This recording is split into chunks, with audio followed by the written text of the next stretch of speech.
ఆత్మ స్వరూపులారా, ఆధ్యాత్మిక జీవితంలో విజయాన్ని సాధించడము, అనుకున్నటువంటి గమ్యాన్ని పొందడము అనేవి దుర్లభమైనటువంటి విషయాలు. అందరూ పూజలు చేస్తారు, అందరూ భజనలు చేస్తారు, అందరూ గ్రంథాలు చదువుతారు, అందరూ యజ్ఞయాగాదులు చేస్తారు. కానీ ఆ పరమాత్మ యొక్క సాక్షాత్కారాన్ని, దివ్య ప్రేమను కొందరి సొంతము చేసుకుంటారు. కొందరు ఎన్నెన్నో తపస్సులు చేస్తారు, కానీ వాళ్ళు ఏమి పొందకుండగా తమ జీవితాన్ని విడిచిపెడతారు.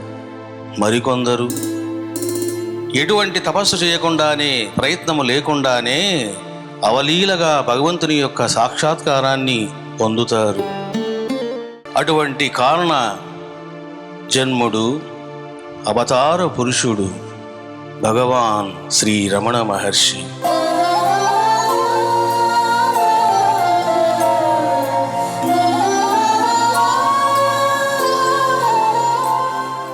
వీరి యొక్క జీవితాన్ని శ్రవణము చేస్తే అసలు తత్వం అంటే ఏమిటిది, భగవంతుని యొక్క అనుగ్రహాన్ని ఏ విధంగా పొందాలి, ఏ విధంగా సాధన చేయాలి, ఎంత నిష్టగా చేయాలి అనే విషయాలు చక్కగా అవగతమవుతాయి. భగవాన్ రమణ మహర్షి 1879వ సంవత్సరంలో తిరుచూలి అన్నటువంటి గ్రామములో పుట్టాడు. ఇదంతా కూడా తమిళనాడులో ఉంది.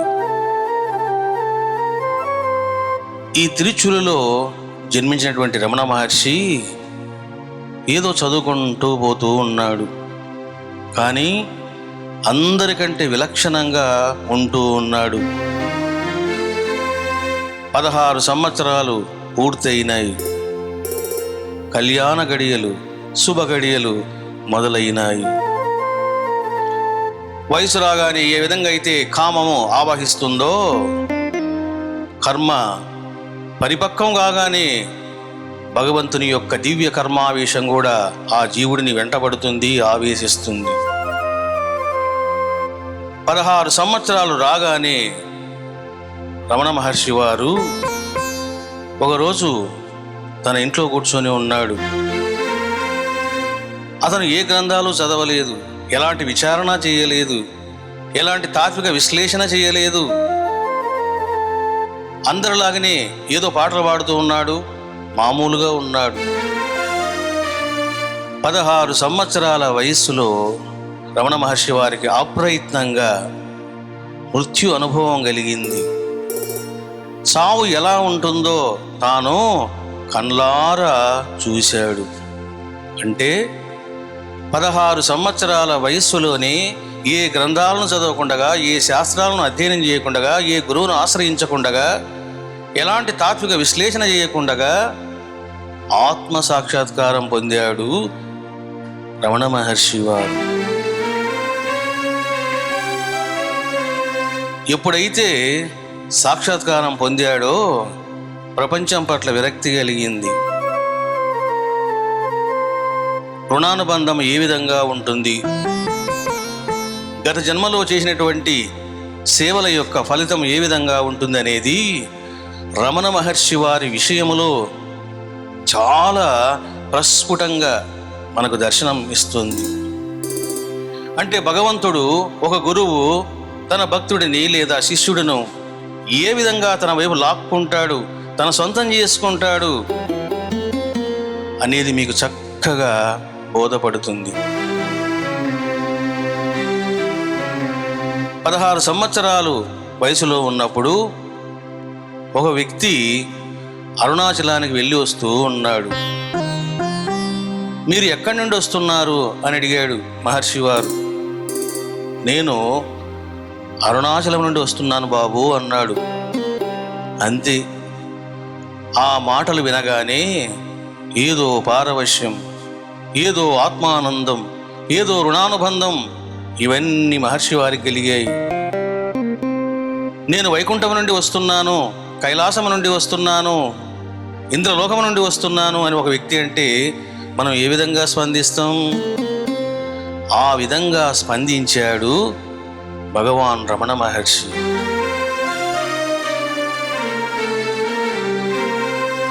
అరుణాచలము అన్న పేరు వినగానే ఇంకా ఎప్పుడు వెళ్ళిపోవాలా అని ప్రయత్నం చేశాడు. ఎవ్వరికి చెప్పలేదు. 5 రూపాయలు ఇచ్చాడు అన్న, కాలేజీలో ఫీజు కట్టుకోని. ఆ 5 రూపాయల్లో 3 రూపాయలు తీసుకున్నాడు, ఒక చీటీ రాశాడు. నేను నా తండ్రి కోసం వెళ్తూ ఉన్నాను, దైవ ఆజ్ఞతో వెళ్తూ ఉన్నాను, నా కోసం మీరు అనవసరంగా వెతకకండి, నేను ఒక సత్కర్మ కోసం వెళ్తూ ఉన్నాను అని చెప్పేసి వెళ్ళిపోయాడు. మరి వెళ్ళిపోయినటువంటి మహర్షి మళ్ళీ తిరిగి వచ్చాడు. ఇంటి నుంచి వెళ్ళిన వాడు ఊర్ధ్వలోకాలకు వెళ్ళాడే గాని మళ్ళీ ఇంటికి రాలేదు. అంటే అటువంటి మహోన్నతమైనటువంటి సంస్కారవంతుడు భగవాన్ రమణ మహర్షి వారు. అరుణాచలానికి వచ్చాడు. వచ్చిన వెంటనే అద్భుతమైనటువంటి ఒక మాట మాట్లాడతాడు. తాను అరుణాచలానికి వచ్చిన వెంటనే అది మధ్యాహ్న సమయం, ఎవరు లేరు, గర్భగుడిలోకి వెళ్ళాడు. అప్పా, నీకోసం నేను వచ్చాను, నీ ఆజ్ఞతో వచ్చాను, నన్ను నీకు సమర్పించుకున్నానప్పా అని చెప్పేసి బయటికి తిరిగాడు. ఒక మంగళవాడు కనిపించాడు. గుండు చేయించుకుంటారా బాబు అన్నాడు. ఈ మాట ఎందుకు అన్నాడు అని చెప్పేసి పదండి అన్నాడు. అరుణాచలంలోన ఒక కోనేరు ఉంటుంది, ఒక సెలయేరు. అక్కడ గుండు కొట్టించుకున్నాడు. తన దగ్గర కొంత డబ్బులు మిగిలాయి. ఇక ఈ డబ్బులు కూడా నాకెందుకు అని చెప్పేసి ఆ డబ్బులను ఆ కొలంలో పాడేశాడు. ఇక ఈ దేహానికి స్నానం అవసరమా అని అరుణాచల దర్శనానికి మళ్ళీ వెళ్ళబోతూ ఉన్నాడు. మంగళవాడు ఆశ్చర్యపోయినాడు. ఏమయ్యా, గుండు కొట్టించుకున్నావు, స్నానం చేసి గల దైవ దర్శనానికి వెళ్ళవలసింది అన్నప్పుడు అద్భుతమైన మాట మాట్లాడతాడు. ఈ కట్టెకు ఇక స్నానం అవసరం అంటావా? అది అవసరం లేదు అని తాను వెళ్ళబోతూ ఉంటే అందరూ ఆశ్చర్యపోతూ ఉన్నారు. వీడెక్కడి వాడు, పిచ్చివాడు అని. అలా వెళుతూ ఉంటే పూల వర్షం లాగా జల్లులు పడ్డాయంట అరుణాచల అనుగ్రహముతో మహర్షి వారిపై. అంటే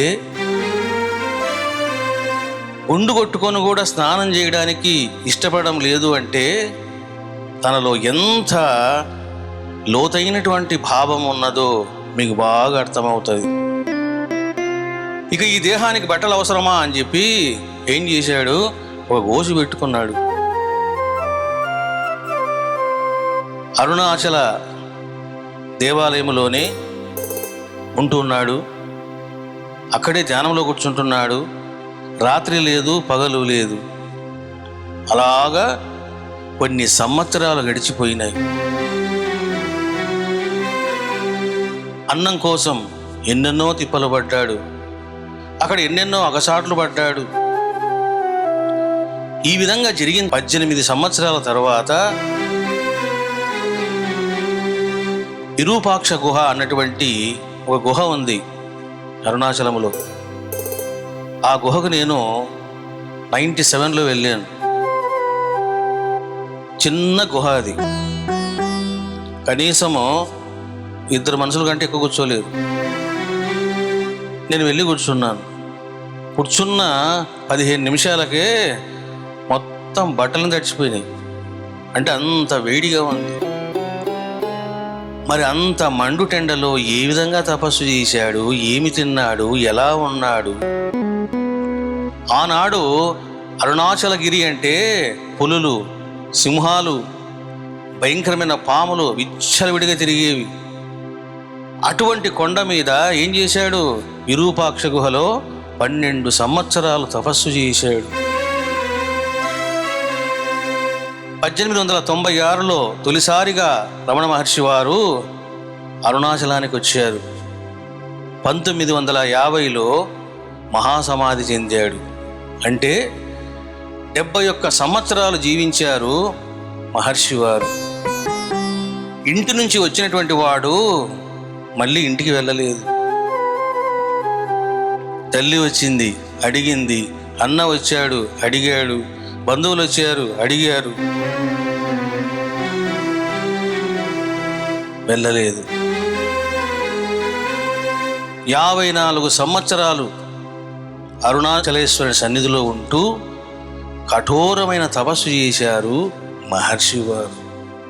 కనీసం 2వ క్షేత్రము కానీ, 2వ ఆలయము కానీ దర్శించినటువంటి ఎలాంటి ప్రమాణికాలు, నిదర్శనాలు ఏమీ లేవు. వచ్చాడు, దేహం విడిచిపెట్టే వరకు 54 సంవత్సరాలు అలా సన్నిధిలో ఉన్నాడు. 18 సంవత్సరాలు గడిచిపోయిన తర్వాత ఆయన యొక్క తపస్సును, ఆయన కఠోర దీక్షను, ఆయన మౌనాన్ని ఇవన్నీ చూసి జనాలు ఆశ్చర్యపోయినారు. ఇతడు ఎవరో కారణ జన్ముడు, అవతార పురుషుడు అని చెప్పేసి ఇక శిష్యులు రావడము అధికమైంది. అప్పుడు కొంతమంది శిష్యులు భిక్షాటన చేసేవారు. చూడండి, మహర్షి వారు ఆయన సన్యాసం తీసుకోలేదు, కౌపీనం పెట్టుకున్నాడంతే. ఆయన శాస్త్ర ధర్మాలతో కూడినటువంటి సన్యాసము ఆయన తీసుకోలేదు. సన్యాసి కాకపోయినా కూడా ఏం చేస్తున్నాడు? శిష్యులను పంపించి భిక్షాన్నం తింటూ ఉన్నాడు. చూడండి, ఎవరు లేనప్పుడు భిక్షాన్నం తినడంలో ఒక అర్థం ఉంది. వేలాది మంది శిష్యులు ఉండి కూడా తాను ఎవరి భోజనాన్ని తినలేదు. ఆయన శిష్యుల్ని కొంతమంది పంపించేవాడు, వాళ్ళు తీసుకొని వచ్చేవారు, ఆ భిక్షాన్నం తినేవారు. అప్పుడు కొంతమంది శిష్యులు, మహర్షి, మీరు ఏవైనా గీతాలు రచన చేస్తే మేము అవి పాడుకుంటూ భిక్షమెత్తుకుంటాము, అది మాకు బాగుంటుంది అన్నారు. అప్పుడు మహర్షి అన్నాడు, ఎంతోమంది కవులు, ఎంతోమంది రచయితలు ఎన్నెన్నో పాటలు రాశారు, స్తోత్రాలు రచించారు, మళ్ళీ నేను రాయడం ఎందుకు, నేను రాయను అన్నారు. లేదు, మీరు రాయాల్సిందే అని పట్టుబట్టారు శిష్యులు. అప్పుడు మహర్షి వారు రచనకు స్టార్ట్ చేశారు. కొన్ని రచనలు ఆయన చేస్తూ వెళ్ళారు. కానీ అరుణాచల స్తుతి పంచకం అంటే 5 రకాల స్తుతులు చేశారు మహర్షి వారు. వారిని ఒకసారి ఒక భక్తుడు ప్రశ్నించినప్పుడు, అసలు ఇవన్నీ కూడా మీరు భక్తుల కోసం రచించారా లేక మీకోసం రచించారా? నీవెవరో తెలుసుకో అంటున్నారు, నీవే దేవుడు అంటున్నారు, ఇదంతా భ్రాంతి అంటున్నారు, నీవే దేవుడు అంటున్నారు. మరి మీరు చెప్పేది ఒకటి, చేసేది ఒకటిలాగున్నది. ఎందుకు మీరు అరుణాచల శివలింగేశ్వరిని స్తుతిస్తున్నారు? ఈ విధంగా చేయడానికి కారణం ఏమిటి? అది భక్తుల కోసమా లేక మీకోసమా, ఎవరి కోసము అన్నప్పుడు మహర్షి వారు చెప్పడం జరిగింది, నాయనా, రచన చేసేవాడు రచన ఎవరి కోసం చేస్తున్నామో అంతా బ్రహ్మమే. ఇది నేను భక్తుల కోసం చేసింది కాదు, నాకై నేను రచించాను, నాకు రాయాలనిపించి రాశాను, ఒక దివ్య ప్రేరణతో రచించాను అని చెప్పినటువంటి స్తుతి ఏమిటిది అంటే అరుణాచల అక్షరమణమాల. అంటే ఎవరో ఏదో చెబితే భక్తుల కోసం రాయలేదు, తనకు ఒక ప్రేరణ వచ్చింది, ఆదేశం జరిగింది, అందుకే నేను రాశాను, నాకై నేను రాశాను అని మహర్షి వారు చెప్పడము జరిగింది. అరుణాచల అక్ష రమణమాల. మహర్షి వారు రచన చేసినప్పుడు అందులో 2-3 యాంగిల్స్లో రాస్తారు. అంటే అది ప్రాపంచికంగా ఉంటుంది, మరొక వైపు తాత్వికంగా ఉంటుంది. కత్తికి 2 వైపులా పదును ఉంటుంది అంటారు. ఆ విధంగా మహర్షి వారి రచనకు 2 కోణాలలో తాత్విక చింతన ఉంటుంది, సందేశం ఉంటుంది. అరుణాచల అక్ష రమణమాల.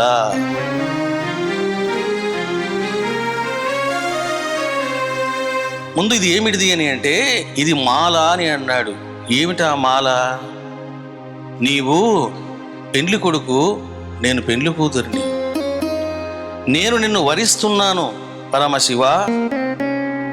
నిన్ను వరించాలి అని అంటే నీ మెడలో నేను మాల వేయాలి, అప్పుడే కదా నీవు నా మెడలో మాల వేస్తావు.